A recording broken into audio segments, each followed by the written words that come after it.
Assalamualaikum warahmatullahi wabarakatuh. Bagaimana kabarnya anak-anak hebat? Semoga semuanya dalam keadaan sehat walafiat. Pada hari ini, mata pelajaran PAI akan membahas tentang hukum halal dan haram. Mari kita saksikan pembahasan materi ini.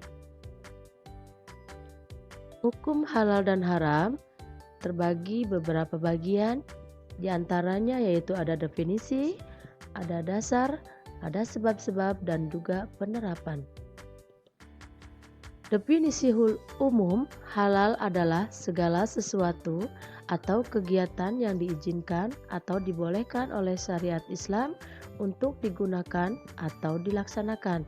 Sedangkan haram menurut definisi umum adalah segala sesuatu atau kegiatan yang tidak diizinkan atau tidak dibolehkan atau dilarang untuk digunakan atau dilaksanakan. Sedangkan definisi khusus dari halal adalah segala sesuatu yang diperbolehkan oleh syariat Islam untuk digunakan, dikonsumsi, atau dilakukan.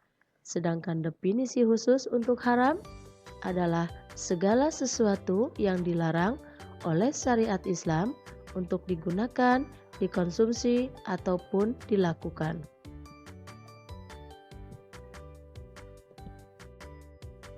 Dasar hukum halal dan haram yang pertama adalah Al-Quran.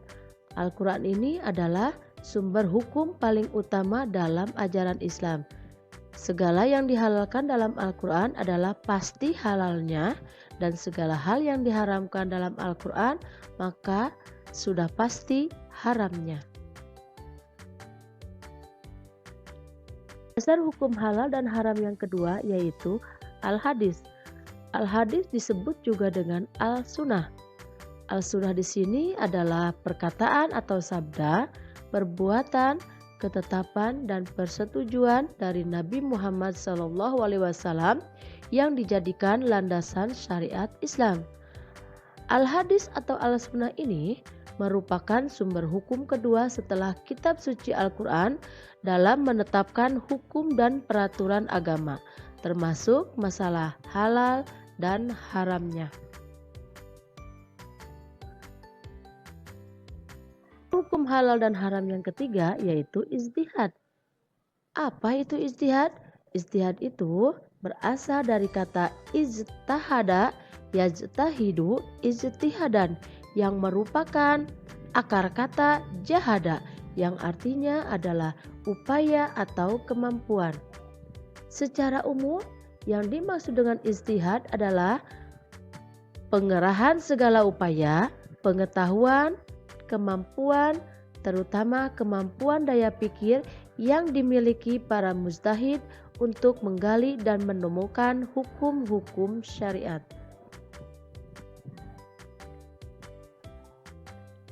Siapakah yang berhak melakukan ijtihad dan memberikan fatwa?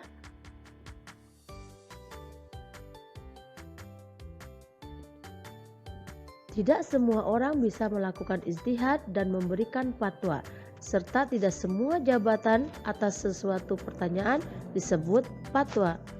Orang yang bisa melakukan ijtihad hanya para ulama yang memiliki syarat mujtahid. Di Indonesia, ulama yang tergabung dalam Majelis Ulama Indonesia yang bisa berijtihad dan memberi fatwa atas hal-hal yang dipertanyakan oleh masyarakat tentang boleh tidaknya sesuatu dalam hukum Islam. Sebab-sebab halal dan haram. Halal dan haram bisa disebabkan oleh beberapa hal, baik dalam zat, sifat, atau proses pengerjaannya.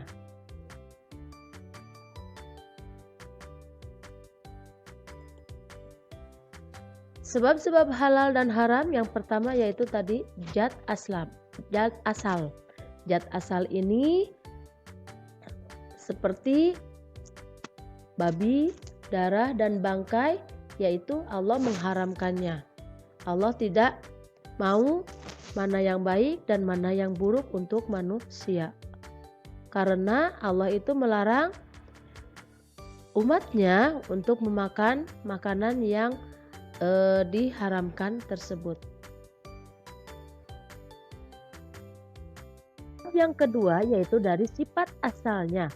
Perbuatan dan sifat yang sifatnya buruk, jahat, judi atau syirik diharamkan oleh Allah Subhanahu wa taala. Yang ketiga yaitu dari prosesnya.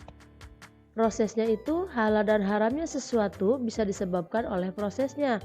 Dari proses pembuatannya, pengerjaannya, atau cara mendapatkannya akan menentukan hasil halal atau haram.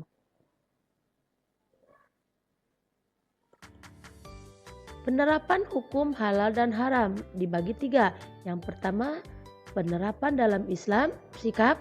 Yang kedua, penerapan dalam perilaku. Yang ketiga, penerapan dalam konsumsi. Penerapan hukum halal dan haram yang pertama yaitu penerapan dalam sikap. Penerapan hukum halal dan haram belum secara menyeluruh dalam berbagai bidang kehidupan. Halal dan haram masih dikhususkan hanya dalam urusan ibadah pokok. Ketika berbuat sesuatu yang buruk, umumnya sikap kita tidak merasa berdosa telah melakukan tindakan yang dilarangnya. Penerapan hukum halal dan haram yang kedua yaitu penerapan dalam perilaku, di mana kita seperti membuang sampah sembarangan. Nah, itu termasuk perbuatan buruk karena perbuatan kita itu perilaku yang sangat dilarang oleh Allah Subhanahu wa taala. Penerapan hukum dan haram yang ketiga yaitu penerapan dalam konsumsi. Kesadaran masyarakat muslim untuk mengkonsumsi produk halal semakin meningkat. Untuk menjamin semua produk benar-benar halal, maka pemerintah mengeluarkan Undang-Undang Nomor 33 Tahun 2014 tentang jaminan produk halal yang diselenggarakan oleh Badan Penyelenggara Jaminan Produk Halal. Bagaimana cara mendapatkan sertifikat halal? Untuk mendapatkan sertifikat halal, suatu produk harus diperiksa oleh lembaga pemeriksa halal atau LPH seperti Lembaga Pengkajian Pangan, Obat-obatan, dan Kosmetik. Pemeriksaan meliputi bahan, alat, tempat, dan proses pembuatannya.